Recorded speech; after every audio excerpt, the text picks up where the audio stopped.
Dave and Ronnie, welcome to 69 Faces of Rock. How are you doing today? We're doing good. Ready for a show. Faces of Rock, That's man. right, We're man. in Chicago, dude. Yes. We're ready to rock. So we're going to talk about the history of Nasty Savage. When did Nasty Savage originally form? A long time ago. I know. When was it? Like 1982? 82, I think we started really jamming. You know? So we're talking decades ago, man. You know, and we're still here. That says a lot. When you formed, what was the initial goal? What did you want to be like? We just wanted to create a band and jam. You know, we did have a plan. It was just to shock and dismay people, you know, and just go, damn, Nasty Savage, Brandon, Florida. So we tried to put it on the map, you know, and I really couldn't sing Judas Priest and all these other bands, so I said, man, why don't we just do all original shit, you know? Let's do Nasty Savage. So no one could say if we're doing it right or wrong, because it's our music. And that's where Dave came in, and Ben and Curtis and Fred, you know, wrote some incredible music. You know, I really got to hand it to the band to write the music, and then I just wrote some lyrics, and, you know, we put it together. But we were just out to separate ourselves from anybody else that was localized trying to do music, which we didn't know any better. We just wanted to create something, you know, go out and make it happen. Ronnie, how did you approach singing at that time? You know, I kind of wanted to be a singer, but I really wasn't one. But I joke around and say I'm really not a singer. I just play one on stage. But we toured the world a few times, and we did a few albums, you know, and now we're still here today. How many years is it? 37 years later. So I just tried to do it from my heart, you know, and, you know, back in the old days we were singing about thunder and lightning and metal nights and posers and, you know, just fighting. And as you get older, you mature in your songwriting, and now there might be more of a message. You know, as we went along, we tried to put a message out there to people about what life's about, or inhumanities, things like that. You know, I had influences and inspirations, but they were from outside the box people, so it really wasn't just heavy metal singers. It was just entertainers, really. Dave, what do you remember from those formative years?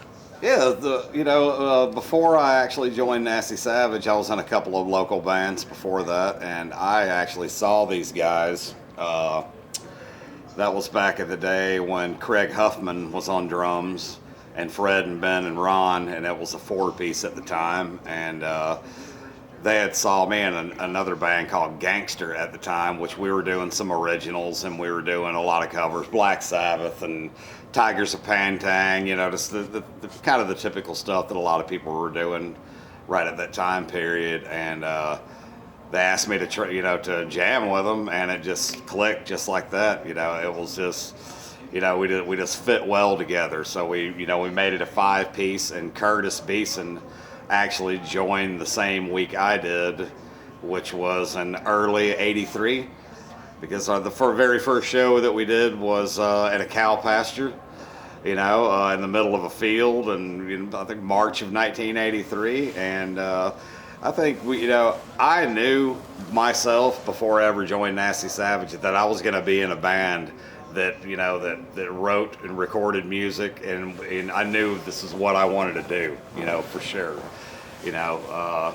Lots of early influences, like a lot of the '70s Scorpions and UFO, and Al Di Meola. There were some kind of out there guitar players that I listened to. I didn't really listen to one specific kind of music. My music was a landscape, was a wide variety of different musicians, and I think that probably kind of helped me develop my own style, you know.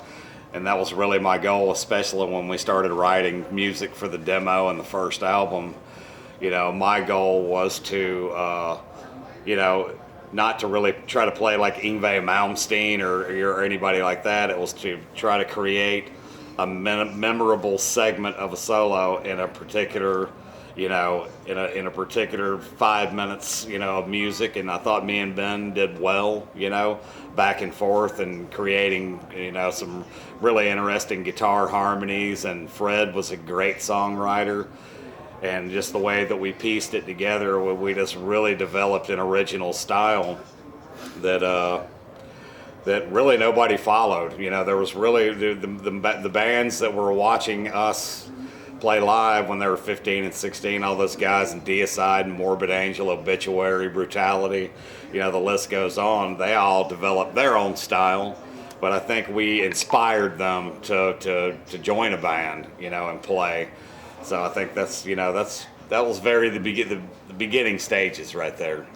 Now, you mentioned a demo, and back then, bands could not exist without a demo, and from what I understand, you had a very popular demo, Wage of Mayhem. Can we talk about that, how it came to be, and what came out of it?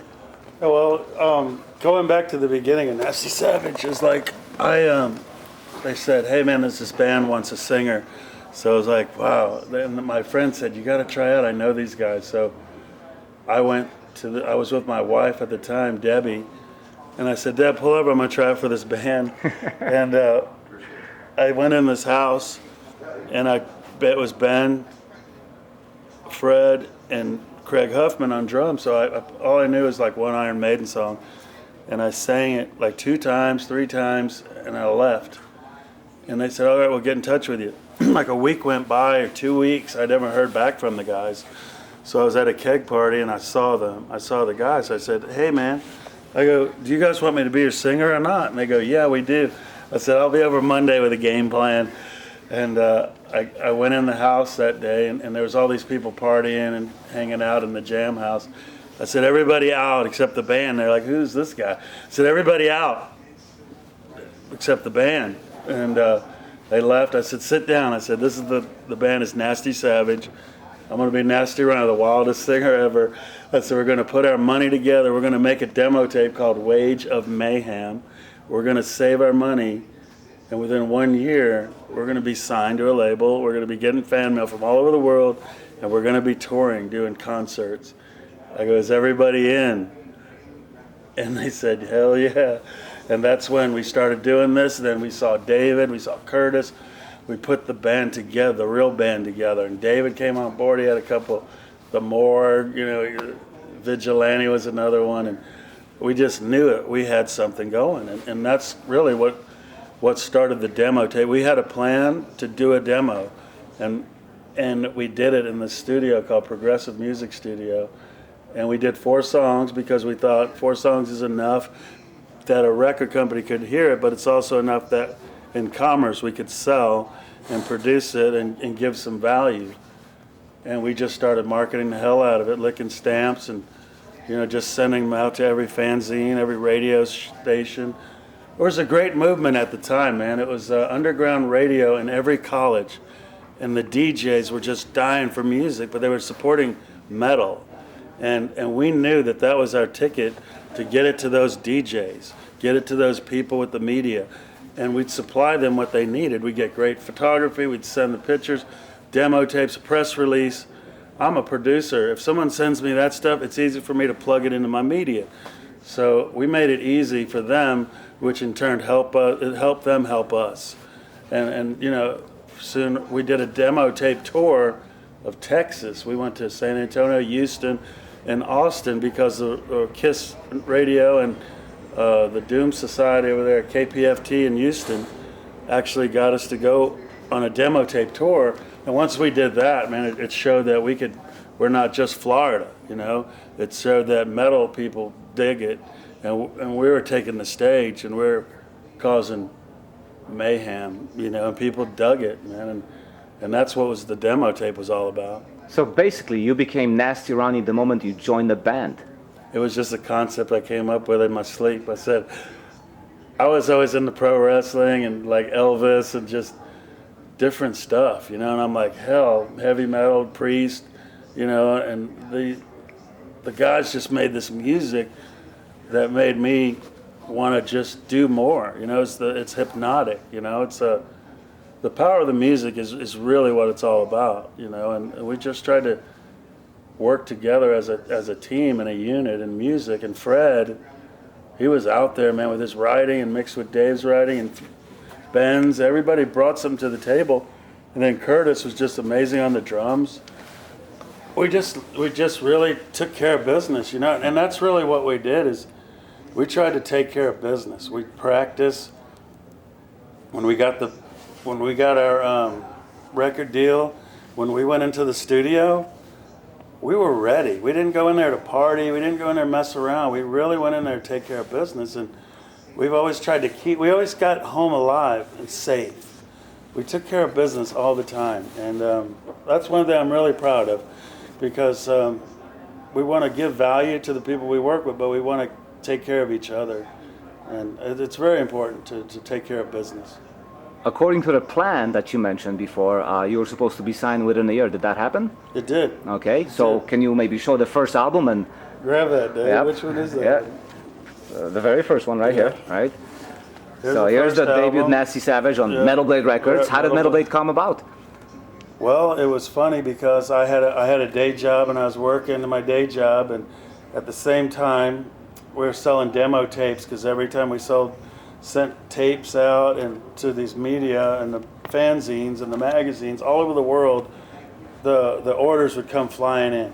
So we were getting orders and orders from demo tapes, and we were just shooting them out there as fast as we can. We were sending the pen pals in the back of it wasn't PayPal back Not then. a pals. But we were sending to pen pals in the back of like Hit Parader. If there was someone who's in the metal, I'd send them one. Say, hey man, check this out. Because I knew that they would tell their friends in the neighborhood and their buddies, and then we'd start getting more people into Nasty Savage. We made it personal, and we really took care of the fans, because metal is about people and the fans. But one day, I'd call my mom. I said, Mom, did we get any? Because it came to my house. I said, Mom, did we get any mail today? She goes, oh yeah, you got 14 letters here, and this one, oh, here's one from Metal Blade Records. I go, open it, Mom, open it.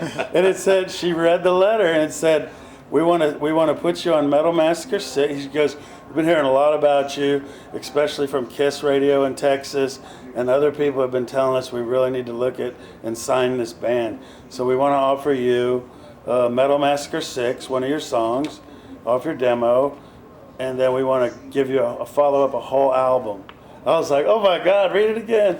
And I couldn't wait to call everybody and tell everybody, you know, and we thought we were going to be big stars. We were on our way, you know, it's like, but it was a monumental day for us, that band from Florida, when everybody in California and New York were getting everything, we were creating this buzz in Florida. You know, Sabotage was out before us. There's another band, Argus, we really liked, and a couple other that were playing. Argus was playing a lot of underground metal and new wave British heavy metal, so they inspired us. But Sabotage, you know, we're already established pretty much, and we started playing with them. And so, you know, we were playing with those guys, and we were already making a move, you know, in Florida. So it just kind of took care of itself, but that's what helped get us signed. You got to work for it, people. You don't just sit around waiting for it to come to you. You got to go out and make shit happen in life. That's what we did. Dave, the first album, what impact did it make? You talking about me personally, or Just generally, like what the impact of the album on the fans, on the metal scene? Yeah, that you know, a lot of people today, you know, will tell me that's, you know, that's one of the greatest, you know, metal debuts of all time. You know, especially our hardcore fans, of course. You know, they're a little biased, but just the one thing I was really happy about was just how good that production came out for the time period. You know, because there was, you know, everybody wasn't as lucky as us to have somebody like Jim Morris, you know, at Morris Sound Studios, and you know, and his fellow engineers, and you know, and just the whole vibe of that studio was fantastic, and the guy was just such a expert, you know, at what he was doing, you know, and you know, and just all the songs are really good. You know, it's just I think it was just a damn good debut, and I think it made a huge impact for us and really kind of sent us on our way to, you know, till we, sent us off to our first tour with Hallows Eve, and which eventually took us up to the World War III Festival, which was a huge festival in Canada in 1985 with Voivod, Destruction, Celtic Frost, and Possessed. And at that point we had already started writing stuff for Indulgence, so we already had a couple of songs, for that album. And speaking of Indulgence, talk about you want to Indulgence. show Indulgence. It showed a lot of musical growth. Phenomenal album. I think one of the staples of the genre, in my opinion. I appreciate it. What are your thoughts? Yeah, this particular album, it's just myself personally. I wanted to kind of get a little bit more progressive. I had some of the progressive metal bands at the time, like Watchtower, which we didn't take it to that extreme, but just those bands like that, and some of my other influences like Al Di Meola and just Alan Holsworth, and some of these people that just kind of made me start to kind of think out of the box a little bit with harmonies and those type of things. And it's just a really, it's just a crushing album, from the start to finish. It just doesn't let up the entire time, and I'm really proud of that. Just everything about it, the production, the musicianship, the covers, very unique compared to a lot of the other bands that were coming out at the same time. So overall, I just think it's a very unique album and a very good one too. And it was a follow-up to the first album, so a lot of people love the first album and still think that's maybe our best album ever, but to come up with Indulgence, it was another progression in what Nasty Savage was doing. We also had a different bass player, so it took another turn with that. And the Ben and Dave stuff just got tighter and, more unique. And again, it proved that we weren't trying to follow anybody. We were creating Nasty Savage, and some people love it or hate it, but you can't really duplicate that stuff, man. No. Like Dave said, the cover, no one was doing stuff like that, but we didn't care because that's what we wanted to do, So it was just what we felt, and we're from Florida. We're laid back. We don't care. We just did what we thought we should do. Other people say you need to sound like this or this. So that's cool, man. But this is who we are. How much promotion was done for Indulgence as far as tours and anything? Because, to me, it should have been the turning point. Yeah, that's a good point. Turning point. It could have been the penetration point. Which it was a little bit later on.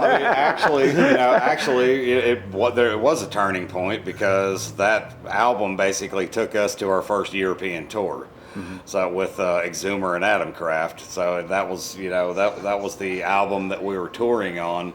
So, well, actually, it was Abstract that really we released. Abstract actually came out when we were in Europe. Yeah. But if you look at the poster, tour poster, it has the Indulgence album cover on it. There was even a video clip for Indulgence.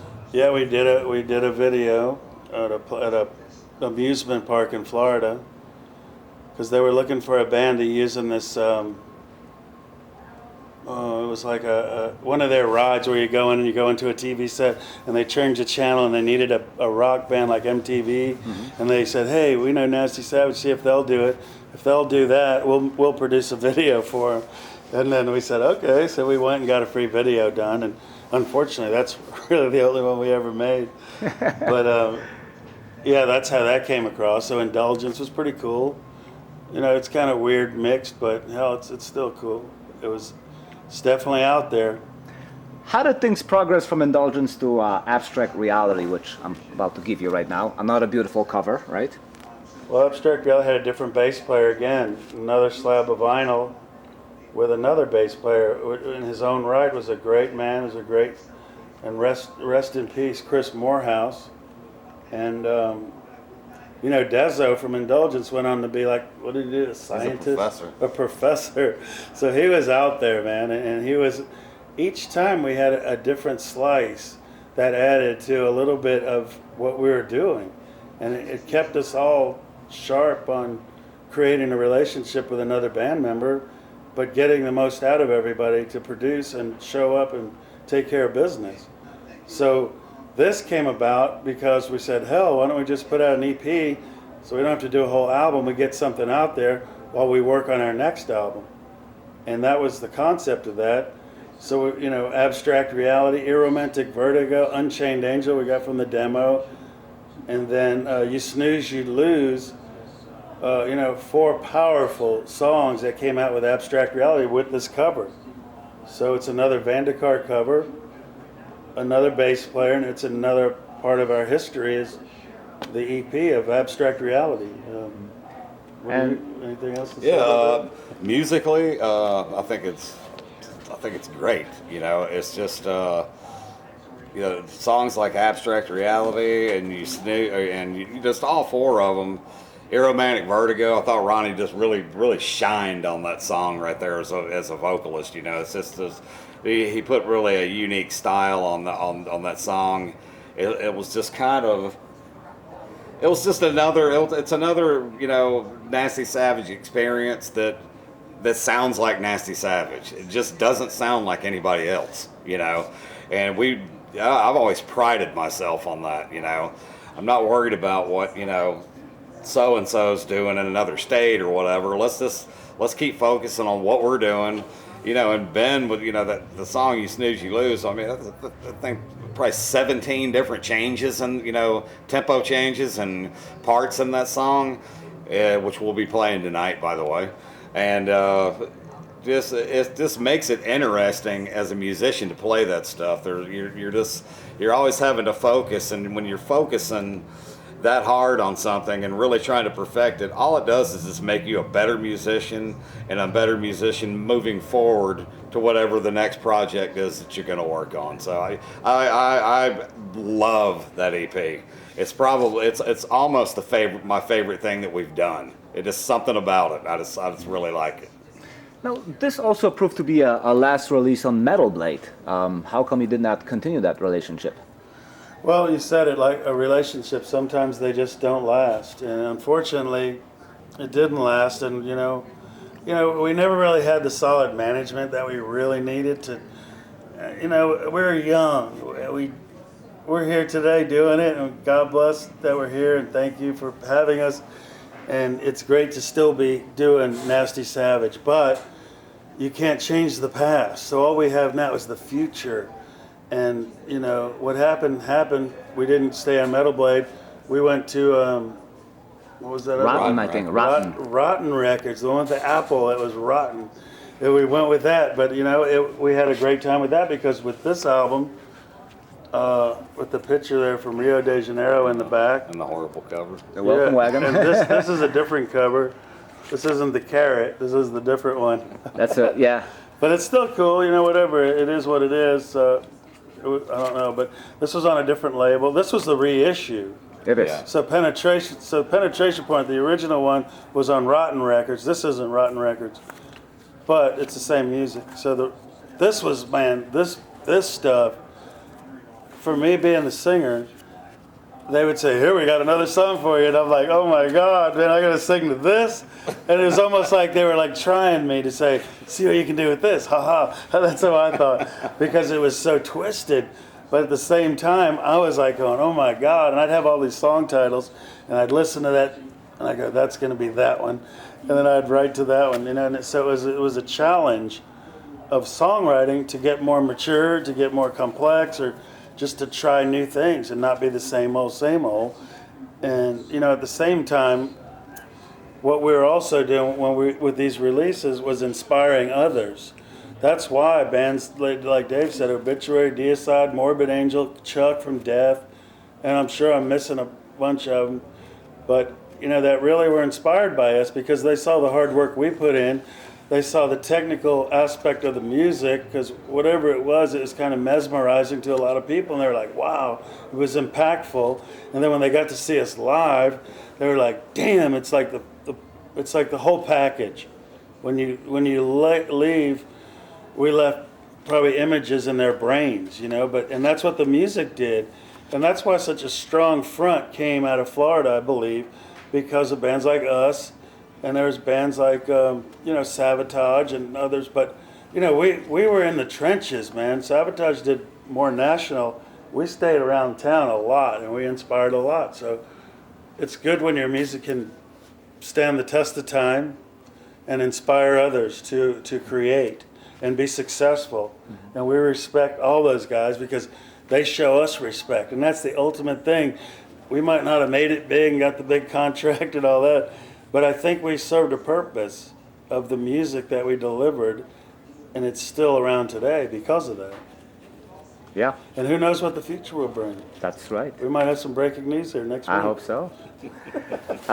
Dave, what happened next? Because after Penetration Point, things went kind of blank for a while. Well, after Penetration Point, when we had just finished a grueling tour with DRI, and 60 shows in 65 yeah, days. 60 shows in like 65 days. And when we got back, I was just really frustrated with the management. It was extremely poor management, to say the least. And to talk about Ronnie, what he was, some of the turning points that you mentioned earlier. Now, at the beginning, when we signed with Metal Blade, we would only sign 1-year deals, which most bands would probably sign a 5-album deal. They wanted us to sign like a 5-year deal, and we didn't. I think if we sign a 5-year deal, I think it's a different outcome. Maybe musically, but musically, it might have been a different outcome as well. If you get rushed to start, trying to hurry up and put out another album instead of taking your time and make it the way you want to. But back to your question about after Penetration Point, me personally, I could not stand to be in the same room with our manager. I hate to say that, but it's just the truth. I got frustrated, and I was basically done with it. We were doing long tours, not making a lot of money, and it was just I felt like I put so much effort into it, but it wasn't getting anything back for the effort. That was just me personally. Had nothing to do with anybody else in the band or anything like that, and it was a personal decision for me to just tell them I'm done with it. So I quit. I got a regular job, and did all that, and then later on we did Dave moved out of town too. Yeah, I moved. I actually took a job in Tennessee, and but after that we ended up doing the Bang Your Head Fest in '98, and we all got back together. Actually, Jim Coker, the current drummer for us now, actually did that show. And we started doing some festivals here and there, and then we decided to get back together and start coming up with some tunes for. Yeah, kind of like just when you thought you were out, yeah, they pull you back in. Psycho. Well, and it's really what pulls me in is because just the love of playing guitar and playing live and just the whole experience of it, But we got back together, and we actually. Being Ben, this was back in the day where you couldn't really send a file, so he would record his parts on a CD, send it to Tennessee. I would learn his parts, record a part on a blank CD, send it back to him, and we kind of formed our songs together that way. And, before we recorded this, I went down, I think we rehearsed for maybe 4 days, and then went in the studio and did the whole album in 10 days. So, but I love it. I mean, I think it came out great. I think it's a great production. I think it's really good songs, and I think it's kind of like a combination of all of our styles kind of rolled into one album. What do you think, Ronnie? Yeah, I mean, it's like Go Psycho because Dave was out of the band, and we were all really broke up. The band was done, and then we got called for a couple of shows here and there, so we did get a couple of the guitarists that would just do the show. We had a couple of changeovers, but it all came back together, So then we did Psycho because we had this one really a savage fan that loved us so much. He invested in us to do an album, and it was Crooked Records, and he loved Nasty Savage. So without him, it never would have happened at all. But because of him having the finance to bring us together, we all worked our ass off to create that. And I didn't sing one one song until we got in the studio. That was the first time I put lyrics to this stuff, and it was exciting because it was a different way to do it. And at the time, another bass player. So now we have Richard Bateman, who is an unbelievable bass player. And God bless him and rest in peace, Richard, because he's passed away now. But the times with Richard in the studio, he always had this great attitude, man. And no matter how bad things were in our band with all the shit that went down, Richard would be the one to go, "That's cool. It's cool. Hey," and those are the things you remember about people in the tough times, how it was. But Psycho is just a natural thing, man, because we all wanted to bust out and still produce and still create. So we did. And, it didn't get a lot of promotion. It didn't get, now we're mixed in with, we thought, a new album's coming out. But right then everybody was doing the downloading and the trading and everything, and it was out before it came out. And I remember we went to the Milwaukee Metal Fest that year. Actually, you weren't there. It was different guitarist. We went there, and it was this one? Got released. It was before. Anyway, one of our records came out. It must have been, not sure which one, but we got out. I go, "Man, did you check out our new record?" They go, "Yeah, we just downloaded it." So it was right there. We were saying, "Yeah, see, people aren't even buying records anymore."